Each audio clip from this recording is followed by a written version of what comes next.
Welcome to another episode hello. of Dope Black Thoughts Live. We are live now, and I am Kevin Cox here with. My name is Marcus Ivy, and broadcasting down in Denver, but a little bit further away now in Denver. So yeah, just chilling out. Had to get a safe spot to be able to sit down and broadcast, and just unfortunately, it is just chaos in a sense. Not really chaos, but it's a calm chaos. You still got some things going on, but and you got other folks that are out there kind of broadcasting this on scene, but there's no way I could have done this there. So we're kind of on the outskirts. I got my family with me, so we just kind of hanging out kind of on the outskirts of Denver. But unfortunately, Denver is about to go on a curfew this evening at 8 p.m. And so we're being told that we're going to be getting kicked out further out away. So the rumor is that they're going to try to move things to the east. And what's east of Denver? Aurora. So I guess we'll see if that's the case or not. But that's kind of where things are at this stage. So I just needed to find some place somewhat peaceful so we can just talk a little bit and kind of go through what's going on and the feelings that everyone is feeling at the stage. So yeah. Well, I'm glad you're safe, sir. Glad the family's safe. So it's kind of crazy thinking about the fact that the protest is moving its way this way. I have specifically tried to stay away from the protest because for me, the emotion was a little bit too raw, and I know how easy it is to get caught up in those moments. I'm a big guy. I don't want to be one of those ones, I'm trying to be a role model. So I figured, man, I'll just stay away from there, and I'll try to do everything I can from right here. And that's why we're doing Dope Black Thoughts Live. That's why we did the emergency episode on Wednesday. And that's why we're talking about these subjects live on the air. Now, Marcus, I don't know how good you're going to do there. If reception is going to change, if anything changes, just let me know, and we're ready to adapt with it. But today's episode, we're going to have Angela Lawson, City Councilwoman at large from Aurora, Colorado, and Kat Traylor, who is the principal at Cat Strategy LLC. So, just kind of the overarching theme of today's episode, Marcus, what did you come up with? Well, I got a lot of friends and a lot of good friends that have been asking, they're friends that are white and have been asking, what can we do? What can we do to participate? What can we do? And I saw a post today from another friend of mine. Her name is Mandy Koss, and she talked about she was a probation officer in Arapahoe County for a while, but she talked about how her experience was that when she was kind of attending, I can't remember if she was attending or following through with the Black Lives Matter event, and she asked the person, what can I do to help? And that person basically said, stay in your lane, and she said she was offended for a little bit. Then she got over that being offended and realized that from her position, from her lane, she needs to, she can make changes and do things from there too. So at the end of the day, I really spent some time researching. I know you all have, and it's like, okay, well, what can folks who are not Black, what can they do to assist in this aspect, if you will? One of my very good friends also said the same thing. He was like, and he emailed or texted me today, and he kind of apologized because it's hard for him to look from my position, right?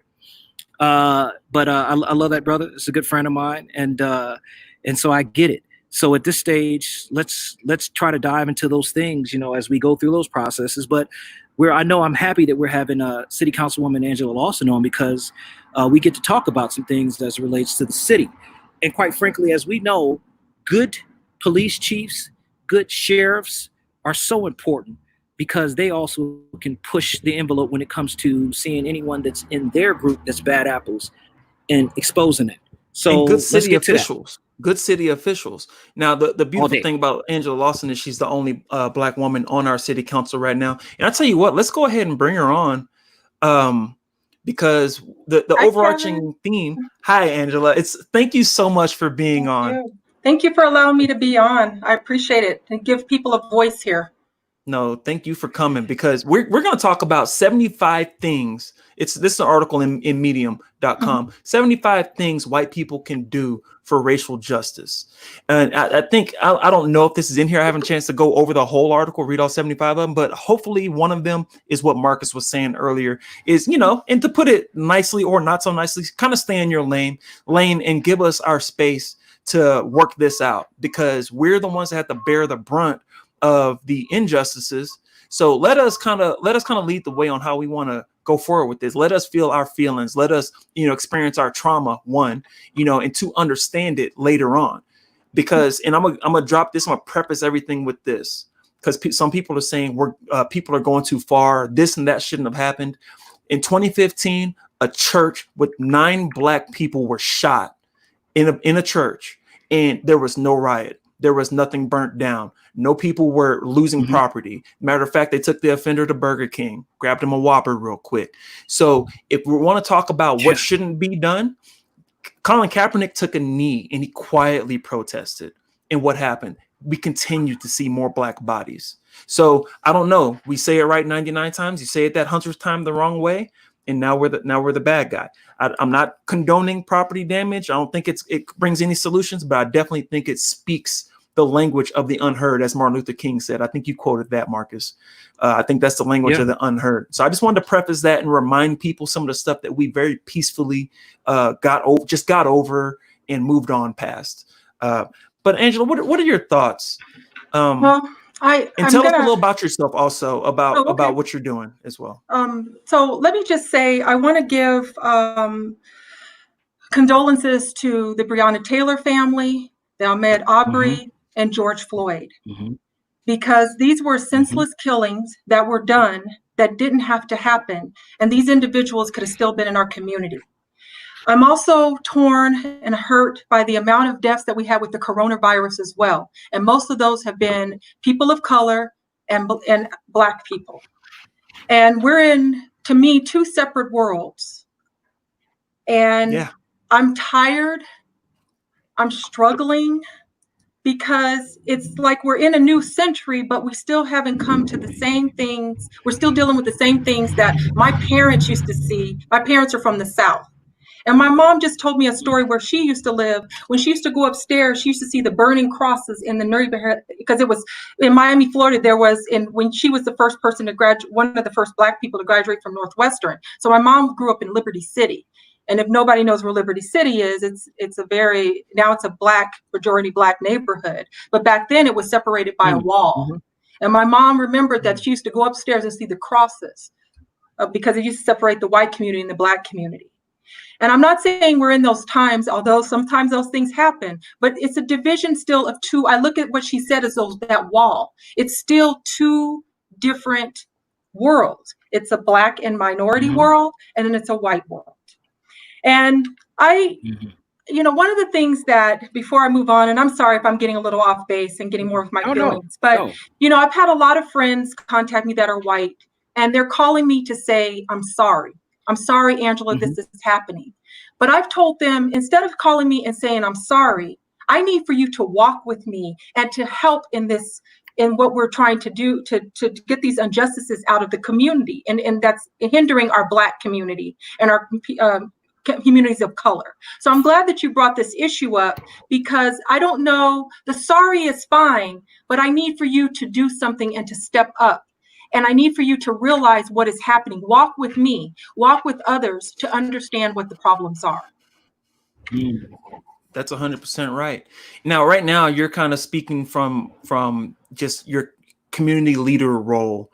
Talk about your role that you play in the city, and what you do in your daytime. When you're not working for Aurora. Well, everybody knows I'm a city council person. Right now, I'm the only African American on the council, which has its challenges, like in everything else. When you're the only Black person on a majority white council or anything, a classroom, anything like that, that's been practically my life.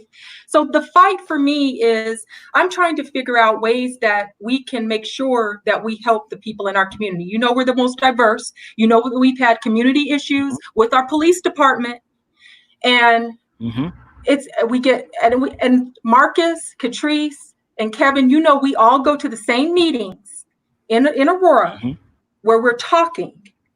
But then after that, there's no motion. And that's where my frustration is coming. That's the issue. There's no motion. And that's what I'm getting tired about. I know we have our groups, our NAACP, our Urban League, we have the faith groups, we have everybody, we have these meetings, and you guys have been there. We have the conversations. But all of a sudden, then there's nothing is said, and then we have to have another incident in order for it to bring awareness again. I'm kind of tired of that. The motion. Where is the motion? Forget political party, forget what side you're on. We need to work together in order to make a difference. And that's where kind of my frustration is right now with, I know we're trying to implement the task force. As you know, you guys have been at those meetings. But and kind of talk about that for a second. Explain what we're talking about for people that haven't been tuning in. I'm sorry. Well, first of all, I want to the name of it. Well, I don't know. It's the Aurora Task Force. I mean, I don't know if we have a specific name, but I want to actually champion or give Councilmember Nicole Johnson a shout out because she has been a champion with that. And some of our other council members. But we kind of got stalled. It's going to be a task force that's going to be actually reviewing the policies of the police working. We're going to have different individuals from the community. And also we're going to actually have community people involved in it. What I'm hoping that comes out of it, that we might even come to an independent monitor, because I really think we need that, with a component of having the community involved with that. So we did get stalled because of the COVID.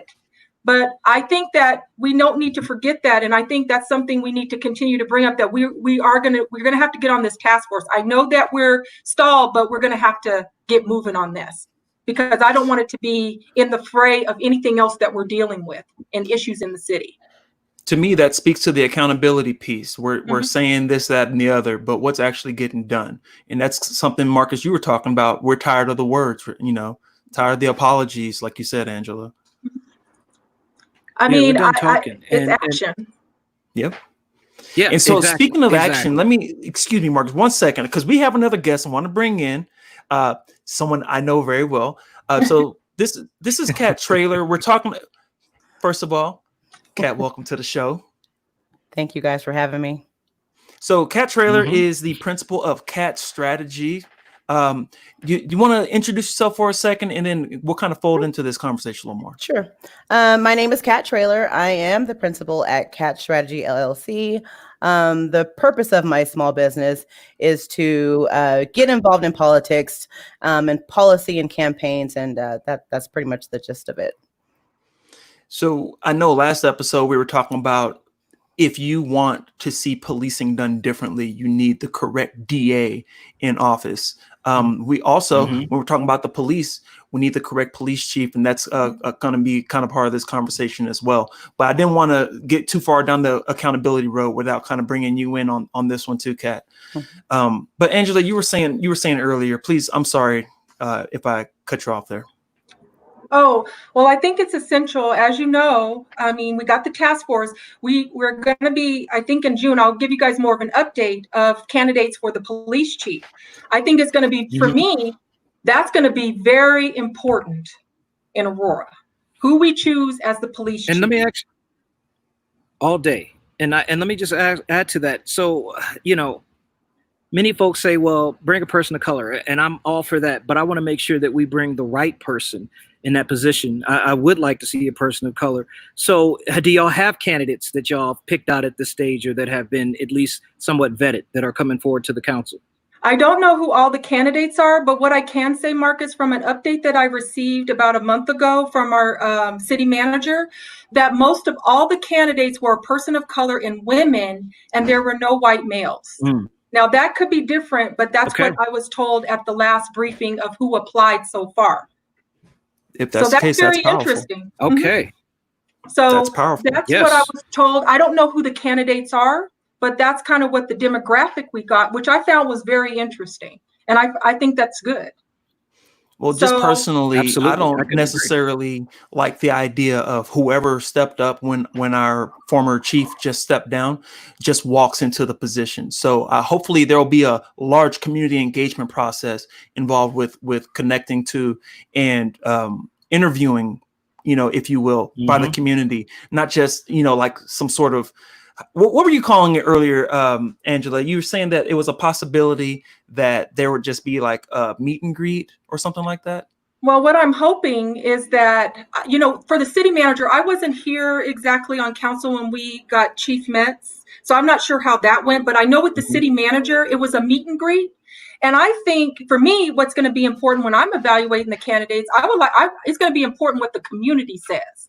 And I personally don't agree with just a meet and greet where they come out and they're just meeting and greeting. I would personally feel like the candidate should get up in front of the public, not prepped, and address the questions that the community has. Not prepped with the questions, up in front in a town hall, each one of them, whoever is selected, and have the community vet that particular potential chief or candidate with questions. I don't know how that would go, but that's what I'm going to be suggesting, and I'm hoping that that's something to consider. I just don't agree with the meet and greet. That's fluff to me. Right now, they need to be addressed the hard questions and not be prepped about it. They don't need the questions beforehand. Get in front, raw, like some of us have to do, and be put on the spot, because if you're the police chief, or if you're trying to contend to be a police chief, you're not going to have time to prep for certain things. So, Kat, can we bring you? Absolutely. So I would support a measure to have our police chief elected. Very similar to how we do with our Arapahoe County Sheriff.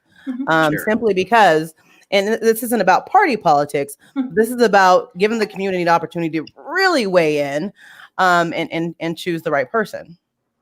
That's a good point. That's huge. That's a huge point. That would probably eliminate any kind of bias or any type of thing that people may feel. Yeah, that's a good point. So currently our judicial district includes all 4 counties, but I understand next cycle it's going to be broken up into the counties. So our county is going to be its own judicial district. So it only makes sense that this massive city that makes up a large proportion of this county could have an election for its police chief. I'm hearing that just now live, and it sounds like a good idea. I can't think of too many drawbacks. Me either, but and it was said something. Cycle. Oh, go ahead. I'm sorry, Mark. Yeah, and that's 2024. Yes, sir. Yeah, for purposes of the next cycle. Absolutely. No, I think it's a great idea. And quite frankly, you speak in my language. I totally believe in the concept of a town hall where you are not pre-prepped with questions and that somebody's over there, if you will, screening the questions to see what gets asked. Let's be real, because at the end of the day, if another young black man gets shot, there's no prepping for that. You need to be prepared and ready to answer and respond to the community. And here's the thing. Honesty is the key. If you don't have an answer, that person needs to be able to say, you know what, I don't have the answer, but I'm about to get an answer, and I'm gonna get it to you. Yeah. That's what I'm looking for. And they can't say that for every question. We expect them to know certain amounts of things. We're real people. So many people identify with Trump because he flubs. He messes up his words. He has bad vocabulary. He doesn't spell correctly. And they're like, hey, me too. So when I see a police chief, I do want them to have the experience and expertise, but I also expect them to be a human being. So I don't expect you to have every answer, but I do expect you to be real enough and authentic enough for me to just have a conversation with you, ask you a few questions, and get a feeling from you. Because I know we'll ask the hard questions. We'll ask the questions as council members. But again, to me, what's going to be a factor in selecting the chief is I really want to know what the community thinks about these candidates. Excellent. If at all. And I think for me, I'm speaking for Angela. You'll have to talk to other council members, but that's what I'm looking for. And that's going to be number one with me. What does the community think? Because they're going to be interacting with the community. And we have an issue here in Aurora with community and police. Yes, we do. Yes, we do. That's a fact. So that is a fact. And that person's going to have to do that. Sure. I want to bring up the fact that I would like to see in a perfect world a system where our police chief, our district attorney, and our sheriff are all on board with the same message, because it's kind of like our 3 branches of government, right? You need all 3 to effectively affect policy. And so when I look at, for instance, Amy Padden, shout out to Amy Padden, thank you for watching. I think about her and I'm like, what would we need in place to help her be successful? And that's those other 2 branches of our judicial system to be able to work effectively. And I have to agree, because part of the injustice, and I said this in a post I did on Mr. Floyd, it's the justice system. There's injustice in the justice system. And I haven't seen any progress in that.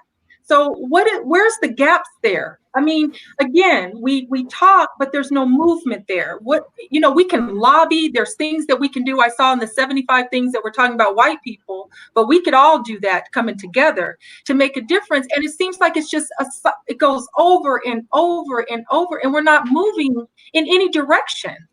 Yep. And I'm struggling with that. Very true. Now, speaking of 75 things white people can do, did anybody have some highlights that they want to point out real quick? Because if we don't want to cover it for too long, we don't have to. We can definitely. Oh, looks like we lost Kat. She'll log back in. We lost Kat. Yeah, somehow she'll get back on there. My internet is what it is. But well, you see me. I'm struggling out here. Hey, that's the beauty of a live broadcast. I'm adding her back in here. Sorry. But yeah, let's deal with these. Let's deal with these because I think for many this is a legitimate topic. This is a legitimate, important topic, and you got folks out there who truly are like, listen, I'm brokenhearted. What can I do? So if each of you have picked out some that y'all highlighted, let's put it out there. Let's put it out there and let's talk about that.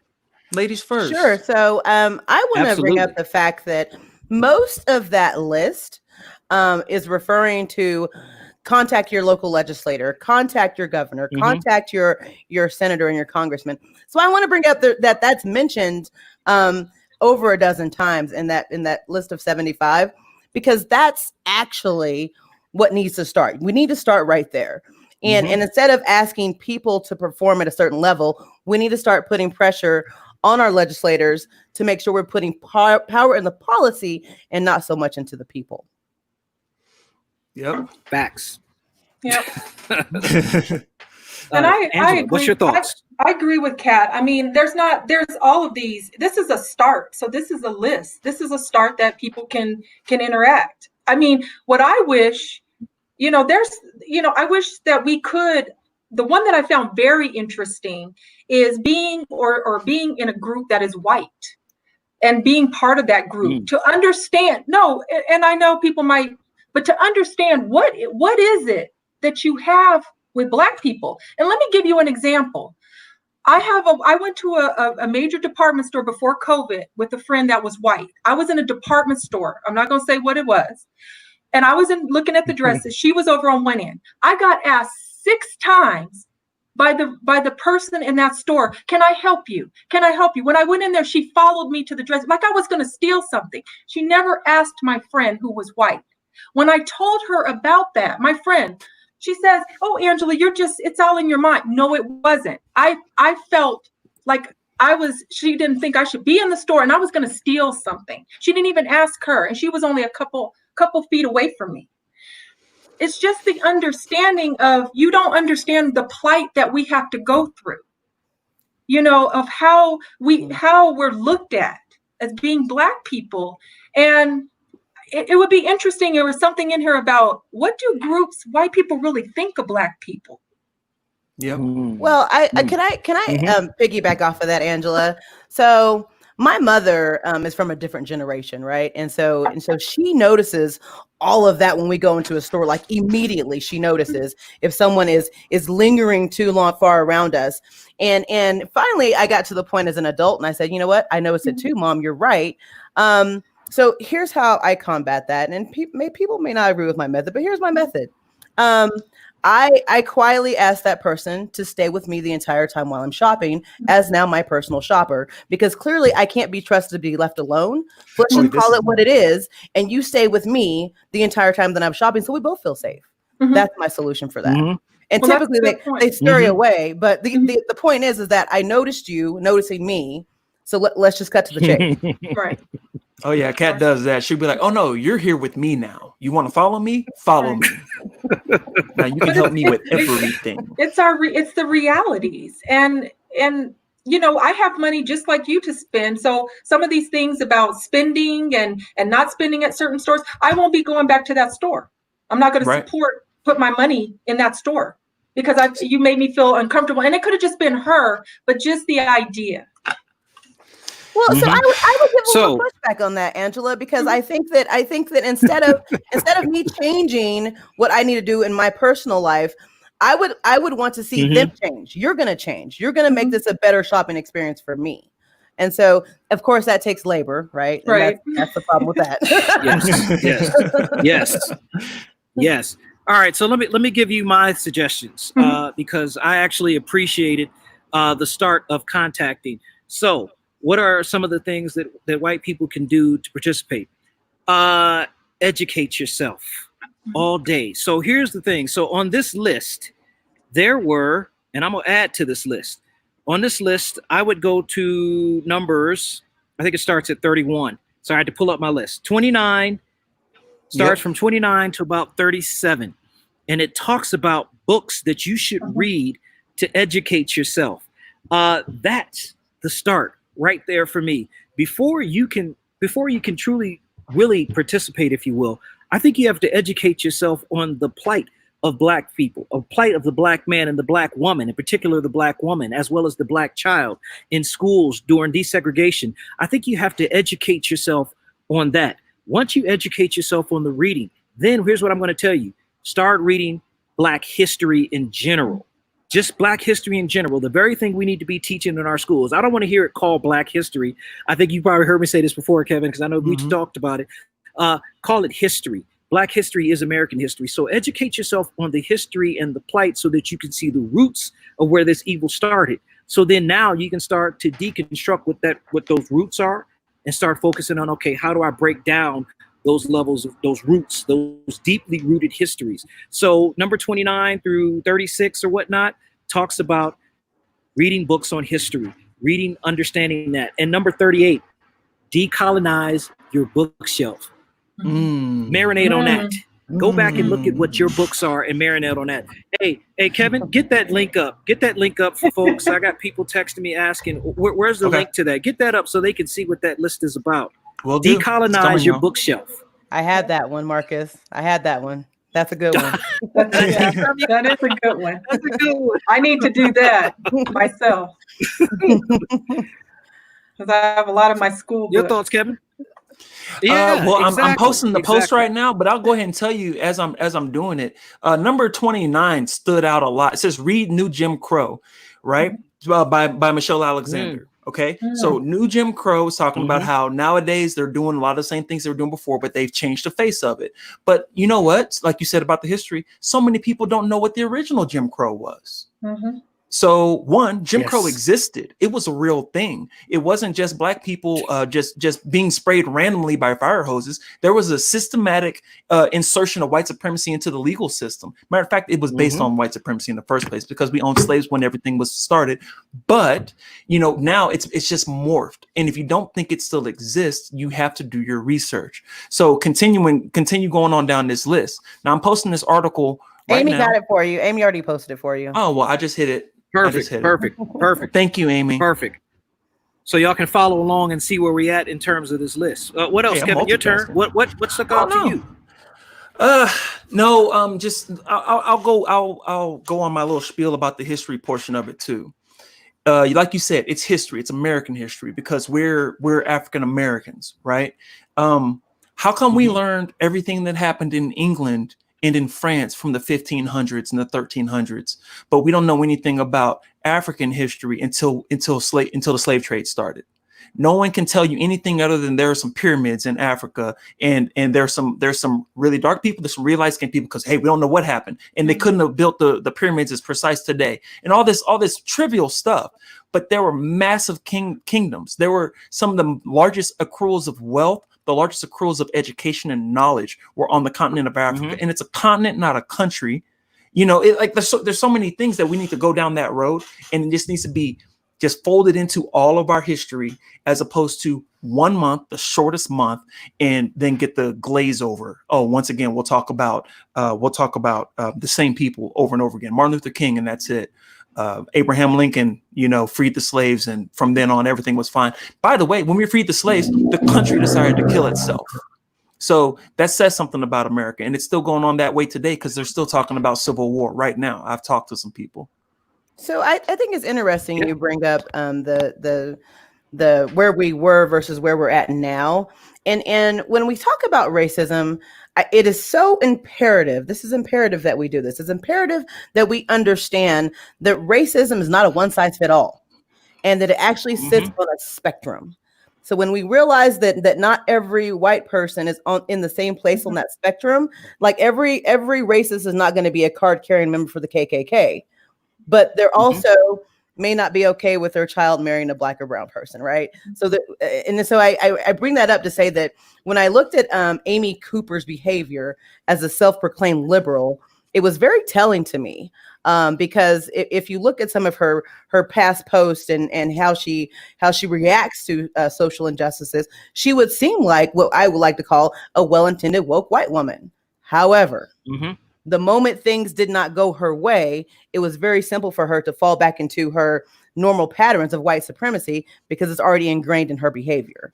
So when we talk about the spectrum and we talk about what we can do to identify the spectrum, I like to look at it as something like tanning, right? And I don't know what it's like to tan. Nobody on this call does, but I hear that it's something you have to constantly work at, and you have to constantly go to the tanning salon to make sure you maintain that color. Being socially aware of your privilege is the same process. You've got to start working on it constantly as you would your tan. Or in my case, your hair. Wow. And and I want to bring up something too, because I read a lot on color, because we come in a wide spectrum. That's what makes our culture so unique. And but there's still issues within our community of being light skinned and dark skinned and living in those worlds. And some people think you have more of an advantage, but overall, you're still Black and you still have same issues, but there's still an issue there too that's within the cultural and some things that have happened in the history as well. And I read a lot about that because there's always been something with that in our communities. It's been weaponized. And I hate to bring, and I'm sorry to bring that up, but it's a reality. I've been told by some Black people, oh, you'll get more advantage than me. But when I work in corporate America, I'm still facing being a Black person. Absolutely.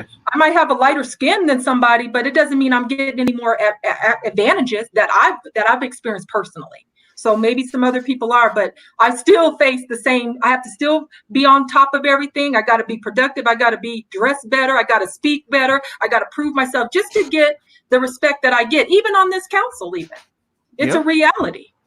And people don't realize that, because they all know about the talk either being the birds and the bees, or if we're Black, then the talk is, hey, the police, XYZ, you can get killed for a little bit of nothing. But also the achievement talk, because Black folks have to work about twice as hard as their white counterpart to get the same accolades. They may be able to make the same score or do the same job, but they're going to have to over exceed and excel where other people wouldn't have to get the same recognition for it. Because you can look at sports.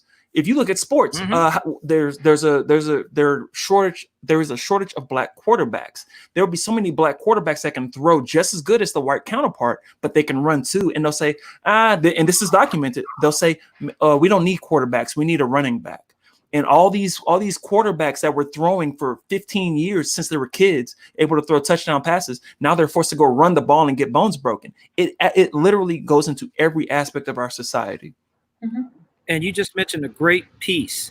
You talked about, and that's number 75 here. It talks about credit Black men and women. Kara Springer, a black woman, just created the image public art that begins this piece. It's called A Small Matter of Engineering. But that's the key. Credit Black men and women for who they are and what they can do. And I think that's the key right there. We do, unfortunately, and I hate to say it, but it's a fact. You got to work harder in order to sometimes get that recognition, in order to say, right, I've been going through it for the past few years for some things, some personal things. And that's just the nature of the beast. But at the end of the day, you're right on. What else? What else did y'all see on this list? Let me say it so I can get the credit for it. Black women are going to have it worse than Black men. Everyone always talks about Black men, and they're not talking about Black women, because you gotta fold the sexism on top of the racism. Like It's Absolutely. a double whammy, and you can put it like this. Yeah, they're snapping now. Put it like this. I think this a very prickly comedian, Patrice O'Neill, talked about it. He looked at a white woman in the crowd. Yeah, he looked at a white woman in the crowd, and he said, if she goes missing, they're gonna shut it down looking for her. But when black women go missing, there's not an article. There's not a question. There's no text messages going out. Black women are disappearing daily. It took 200 of them to go missing at one time in Africa for us to hear about it. Think how many were going unmentioned. Right. Yeah. Spot on. And I understand that's the way it is, but you just, it's, I can say I've worked for everything. No one has given me anything. And I think it's just that strength that I'm not going to let anybody tell me I can't do anything, because I've had people, well, you're black. How did you get into Georgetown? Well, how do you think? How do you think? I mean, these are the type of things I get. I've been told. Yes. So I'm not bright enough to go to that school. How did you get in here? And that was at the school. How are you sitting in my class?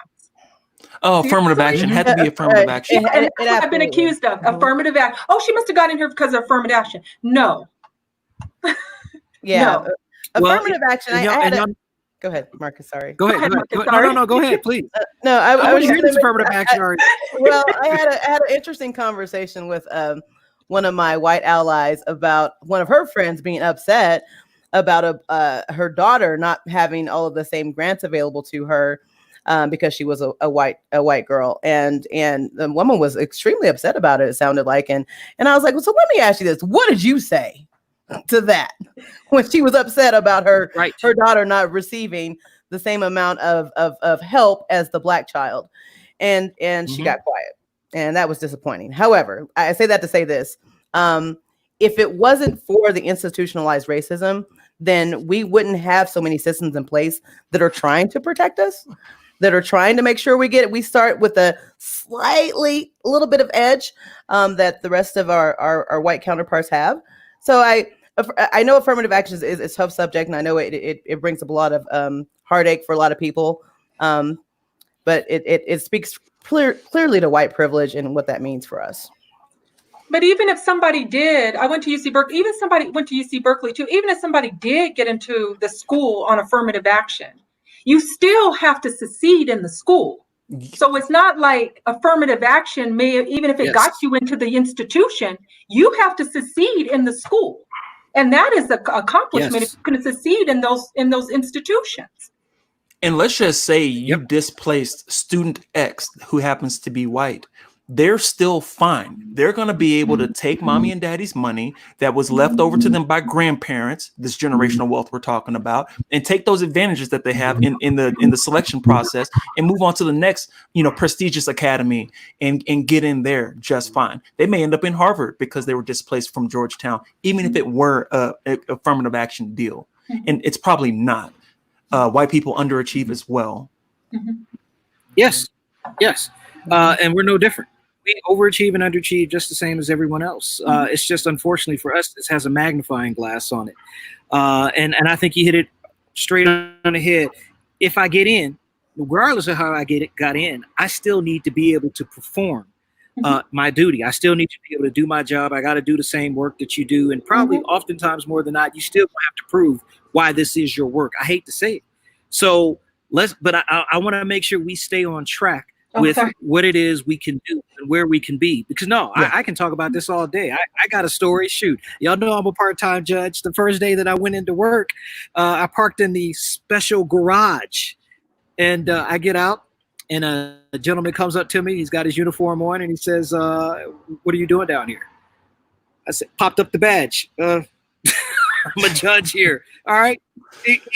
What did he do? He turned around and walked away immediately. And I think he was hopeful that he didn't see me in the courtroom, but I get it. I've been there. I've dealt with that. It's that implicitness. And so now the trigger word is implicit bias. But here's the thing. People talk about it. But once again, you heard the hashtag, I'm done talking. You talk about it, but what are you doing about it? So if you're truly interested in getting rid of these microaggressions and these implicit biases that quite frankly, everyone has, then maybe put yourself in a position where you can get some training on that aspect and learn how to deal with it and identify it, because it comes out. So when I look at these lists of 75 things, some folks have reactions to it. But why? But who? Why are you having that reaction to it? You shouldn't be having that reaction to it. Absolutely. Just take it for what it is. If you are truly saying that I want to be of assistance, then don't sit there and question the why or the how or whatnot. Start saying, okay, all right, then let me educate myself and let me see what I can do to get on track. Simply put. Now, comment break. A lot of people are saying this is a great conversation. Shouts out to Dale Nichols. Someone asked Amanda asked, Angela, are you still friends with that person? The person that at the store? I think so. Yeah. I've talked about so much stuff. Yeah. You know I'm what? still friends Just with talk her. about how it affects your relationships with people when they don't understand it. I'm still friends with them. I try to, I really do try to tell people what my lived experience is, what my parents, some of the fears I still have, even for people, my cousins, people like that who are dealing with police, who are scared of police. I fear for my dad, walking. It could be this woman from Central Park accusing him of something. He walks every day, and some woman could accuse him. What could happen to my dad if he gets pulled over? What about me? They still are like, well, we don't see you, Angela, as a Black person. And I said, you have to see that, because I see how you have interacted with other people. You know me, but what's the difference of how you treat somebody else? So some people I've had to cut off because I just can't. That's just my new thing. I can't. But some people, because you just can't change their minds. So the person that was at the store, she wasn't aware. She thought it was all in my mind. But I think she said, well, she didn't come over and talk to me. So maybe I don't know how you felt. She was willing to listen, and we've had some tough conversations. You can't just let everybody go, because some people just aren't going to listen, but you try to have conversations. And I've had some that I've tried to say, why don't you read this book? Why don't you read that? And some of them have willing to be able to do that, which I think is really important. Like you said about the history. I feel like I'm still friends. Yeah, I have a lot of friends that would also kind of operate in that lane, Angela, and I find, quite frankly, those relationships exhausting sometimes, because there's a lot of labor involved in trying to, one, get them in a place where they feel like they are doing the right thing by me, and then there's always validation that comes with that. And so I'm not going to say that I've unfriended people, because I haven't, but I've definitely had to put people in safer spaces for me, just because it is so labor intensive. Right. It's just too much energy. A lot of energy, a lot of work. So that it is. And I want to thank you both. I'm sorry, Marcus, go right ahead. You said you were doing a comment break. Yeah, well, we did a comment break, but a lot of it was inside conversation. Just shout out to everybody that's commenting. I appreciate everybody. We got about 12 minutes left. The conversation went by really fast and really well. And I want to thank these two beautiful Black women for gracing us with their presence. So everybody check out Angela Lawson. She's at the city council. She works a day job. She is a strong leader in our community. She's out there actually advocating for the community. And one of the reasons why I wanted to have you on primarily, Angela, is because, like you said, it's not about the politics of it. You're not beholden to one party or the other. You made up your own mind and you go your own direction, and you know right from wrong. And guess what? I'm a staunch Democrat, and we agree on 95% of things. Matter of fact, I can't think of the last thing me and you may have voted differently in the city council. I can't, because there's been so many other things. Traylor, take a second and pitch your services, whatever it is that you do for a living. So sure. So so Cat Strategy specifically works in political spaces, as obviously a for-profit entity, not a nonprofit. But right now I am working with candidate Amy Patton for district attorney. So shout out to Amy again. I decided to work for Amy because it was so important to me not just that she be a great candidate, but we have someone in that particular office that's willing to stay connected with the community, because oftentimes once people get elected, they disappear. And so that was a big selling point for me, that she's committed to doing that. So that's right. I want to give a shout out to Debbie Gherkin. She also sits on the school board with us, and she's saying thanks for this conversation today. She's a faith leader, and she's on the school board, former teacher, former principal, another leader in our community. That is a true white ally right there. And there's been times when I've been with her as she's received some sorts of discrimination, and we've stood with her and not spoken for her. And I think that's the example that we're asking our white allies to do also. Stand with us and don't speak for us. So with that, ladies, I want to bid you to adieu, and thanks again for gracing us with your presence again. Bye. Can I say just one thing? Oh. Absolutely. I want to thank you for letting me be on this conversation. And also, I just want to say all the things that we talked about, they're all systems that have injustice that need to be fixed. Yes. When we're talking about education, we're talking about how we're doing police reform, we're talking about, our justice system. These are all systems. And I know we were talking about this, but these are all systems that have to have some type of movement in them, because they are impacting people of color in particular. So just wanted to kind of say that. Thank you. And I just wanted to say also thank you to the two ladies as well. Thank you for being on here with us and number one, supporting us as we have these conversations. The past two conversations have been tough conversations.